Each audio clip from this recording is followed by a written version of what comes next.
scoop. So today I'm going to be wrapping my children's Christmas gifts because I don't want them to see what they got and open them before Christmas, because that would be a thing that would happen in this household. So I'm gonna go ahead and start wrapping these, and I hope you enjoy, so follow along. So a few things about my wrapping style to begin with. I'm very understanding that, you know, it's gonna be ripped into that, but I'm also very into trying my personal best to make them perfect. So I do wrap on the floor because I feel like it gives me a tighter press and everything than a table. I don't know why. That's just me. I'm weird. Welcome to my weird life. And then I do try to do some elaborate type of bow, just to make it pretty and presentable, because you know, aesthetically, when you come out and see the presents, you know, sometimes it's nice to see some nicely wrapped things. So I do probably take a ridiculous time to wrap, just because I want it to look a certain way, even though it never ends up that way, and it's not totally perfect, and that's okay. I try my best, and I just do it because it's what I like. But everybody has their own wrapping style, and don't ever feel like you should be pressured to be one way or the other. Again, it's just gonna get ripped open. What does it matter? So do what makes you happy and what makes you comfortable. And I hope you all are enjoying your holiday seasons, and that even though sometimes wrapping can be a pain in the booty, that you just have fun and enjoy it. And if you don't have to wrap, that's okay too, you know? Enjoy the holidays. So yeah, I'm gonna go ahead and get this time lapse started so you can see my imperfectly perfect to me wrapped gifts.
So I figured I'd show you how I personally make my bows. So first you're going to start with your ribbon. So I go ahead and tie the ribbon, and I tie it in a knot, and then I just cut a little extra piece, and then I tie it in a knot around the knot in the other way so that I get like these 4 strands. And then I have like this handy dandy tool that was passed down through I don't even know how many generations. So if you can find it, it's very useful. But it looks like this, and how it works is you go ahead and you slide it through the ribbon, and you take it to as close as you can get, and then you push down, and then you just pull, and it shreds it and makes like little ribbony things, and then it just looks pretty. So that's how I do on my little ribbons on my presents.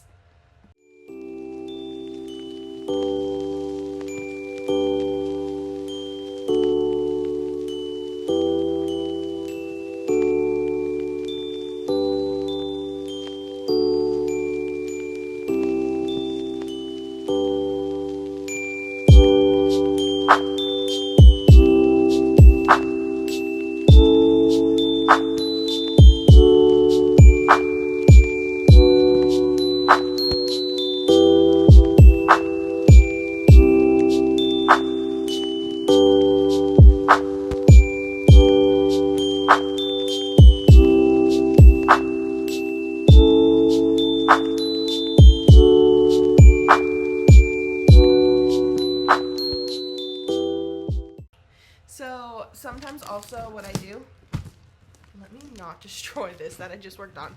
I do, it's kind of hard to see, but 2 different color ribbons in it to kind of make it like pop, depending on the present. So because this is a larger present, try to make it look a little bit more fancy.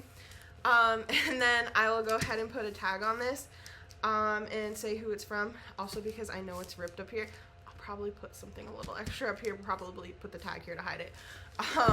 But speaking of that, I do get really particular about the wrapping paper I do. So I tried out this Mickey and Minnie one because I know that my children really love Mickey and Minnie, but it's very thin and it's not a good quality paper. So that is something I also look for, because when you're wrapping, sometimes it's easier to have a little better quality. So typically what I try to do is, I understand that wrapping paper can become unnecessarily expensive. Like I've seen some rolls this year for like $13. That is ridiculous. What I suggest to do is, I know it's like most people don't think about it, but at the end of the holiday season, after Christmas, clearances happen, and you can get like a 13 roll of wrapping paper for like cents. So that's when I suggest that you should go buy your wrapping paper, because then you don't pay a lot for it. So that's where I like get the nicer ones, like this one where it's like 2-sided. And so that's what I would suggest, is getting your wrapping paper after Christmas for the next year's Christmas. But like, I understand, like if you have to buy it, you have to buy it this year. But yeah, that would be my suggestion for you. So this is an example of a completely done present. I have the ribbon that I just curled, and you can curl ribbon really easily with a pair of scissors. And then I put the tag. So for example, this is to my daughter, and it's from her and my son's elf, which their elves on the shelves are named Sparkles for her, and then my son's is Obi Elf Kenobi. So this present is from their elves. And yeah, that's how the labels go. So every present will have a label for the person it's designated for.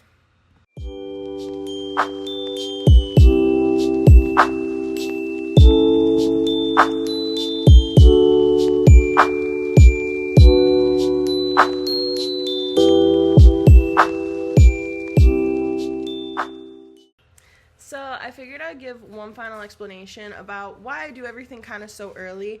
For me, I make sure to have my gifts preferably before Black Friday, because again, I like to clearance shop and get everything that I need before the holiday season rush happens. And sometimes discounts aren't really discounts during the holiday season, as they try to make it seem. So I really like to try to make my money stretch, as well as having things wrapped ahead of time before Christmas really helps me just to enjoy the holiday season with my family and my friends, and just be prepared and like not have to be stressed about wrapping the night before. And it makes Christmas and the holiday season just that much more enjoyable, to where we can go do events and things, and I don't have to be like, oh my gosh, I have to be home wrapping a bunch of presents or preparing things last minute. So I just take the time to really be present with my family and friends.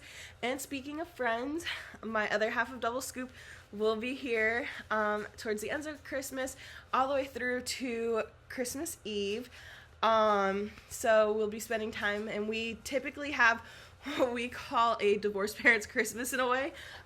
So we do Christmas with her on Christmas Eve, and then she flies back to her family, her husband and all of her family, where she lives, and then we have Christmas the following day, like with what we give. So we do a mini Christmas, and we'll do like a mini Christmas dinner with her as well on that day, which you will be along for the journey.